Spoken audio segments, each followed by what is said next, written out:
Okay, so in this video I'm going to go through the process of going from the Navier-Stokes equations to the Reynolds average Navier-Stokes equations, the RANS. And this is a time averaging decomposition.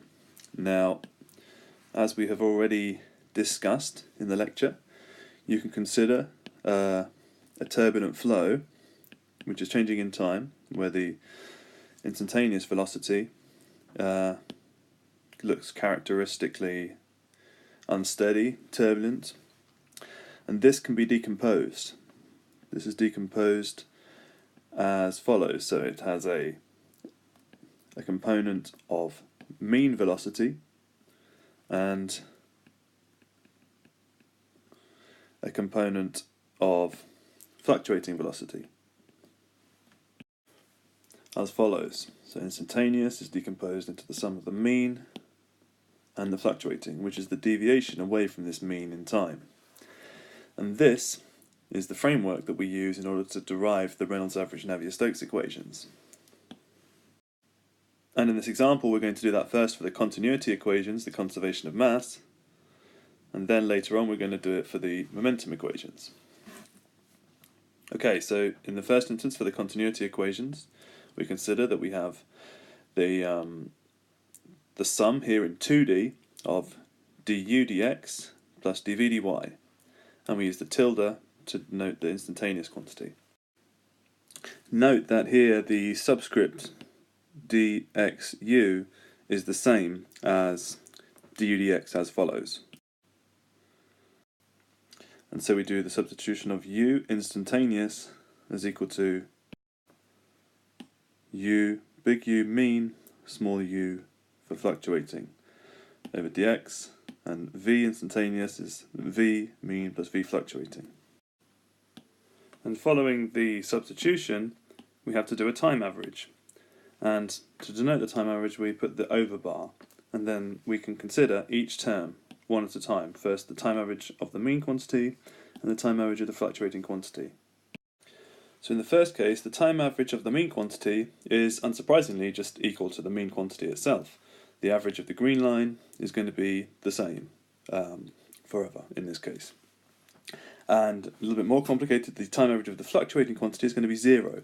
So if you consider the average deviation away from this line, because of the way that it's defined, the average deviation is going to be 0, because the green line represents the mean of the instantaneous quantity.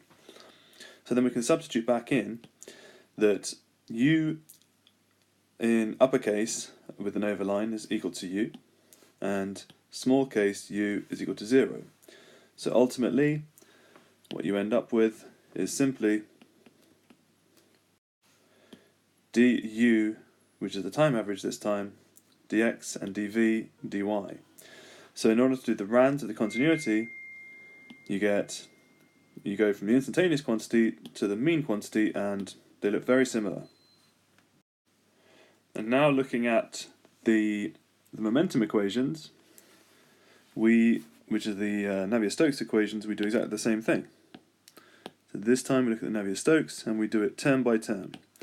So we start with our Navier-Stokes and we make a substitution. And for each of the terms, we then work out what that will look like. Okay, so this is a reminder of the steady 2D Navier-Stokes equations. This is our convection terms. On the left-hand side and on the right-hand side you have your pressure gradient term and you have your diffusion terms. And we're going to apply the same decomposition term by term. So starting with the pressure term, where we have the instantaneous pressure, we substitute that with the mean and the fluctuating, and then we do a time average of those two, and similarly for the continuity equation previously done, what remains is simply the mean quantity. So this is the average term of this one. And we do the same for the diffusion, both in the x direction. So we take the instantaneous u, substitute it with the mean and the fluctuating, and then when we time average using the overline, we get the only term that remains is the mean quantity, because the fluctuating quantity, the average of the fluctuating quantity is 0. We do the same also for the diffusion in the y direction. So in fact, the terms on the right hand side, there's just a straightforward substitution. Now if we look at the terms on the left hand side, they get a bit more complicated because these terms are non-linear. Now if you decompose first the x convection term for u, you have instantaneous of u squared, and then if you substitute mean plus fluctuating, you get this quadratic expression.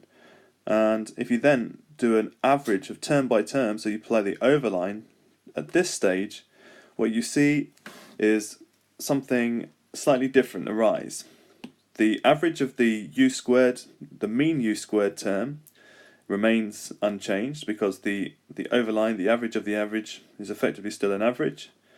When you average the combination of the fluctuating and the mean term, well, the average of the small u, the fluctuating, is 0, so that whole term in fact goes to 0. When, however, you average the fluctuating term together, this is not 0, and this is the key about where the need for turbulence modelling arises. Let me illustrate that in a bit more detail. So if you consider this as the fluctuating signal for u and u squared, you can start to see why this term is not 0 when it's averaged. When you take u on its own and you average it, then because of its definition, the average is 0. However, when you have u squared average, then you can see that the average is non-zero, because anything that was negative before is now squared and is now positive. So you have this non-zero contribution, and this is referred to as a Reynolds stress. Now it doesn't have the a physical meaning of a stress as in conventional terms, but it has the same dimensions. And the fact that it's non-zero means that it becomes an unknown quantity that we need to solve. Now, in a similar way, when we decompose the second term in the momentum equation on the left-hand side, u tilde v tilde, we get something very similar happening. So we make the substitution of mean plus fluctuating, we multiply out, and various terms go to 0, where the average of the small fluctuating quantities is 0, but where they're combined, they don't become 0. And what you're left with then are these two non-zero terms, which become the Reynolds stresses. And so the total on the left-hand side is as follows. We have the mean squared plus the fluctuating quantity squared over line, so average, and this is the Reynolds stresses. This is a normal Reynolds stress, and this is a turbulent shear Reynolds stress. This is a normal Reynolds stress, and this is a Reynolds shear stress. And when you write out the equations for the x and y momentum in the RANS equations in full, you then usually transfer these Reynolds stresses to the right-hand side. So you can see here, this equation for the x momentum, which is one that we've just worked on, you have the u squared here, but instead of having the u bar squared, the fluctuating quantity here, we move that over here, and we combine it with the diffusion term, and that's because the turbulence augments the diffusion. And this is the same also for the uv.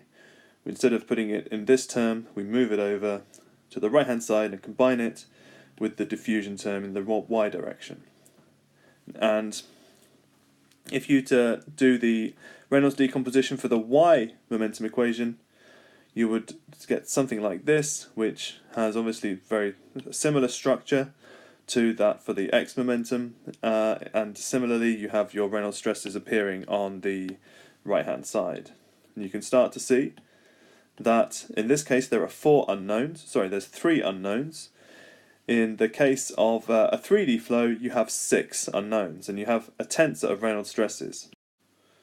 So your Reynolds stress tensor has it's a 3 by 3 tensor, but it's symmetric. So along either side of the diagonal, which represent the normal Reynolds stresses, these terms are the same. So uv or vu would be the same, so you only have one unknown in that case. uw or wu is also the same, and vw or wv. So in 3D you have this extra 6 unknowns that you have to solve, and that's the purpose of turbulence modelling in general.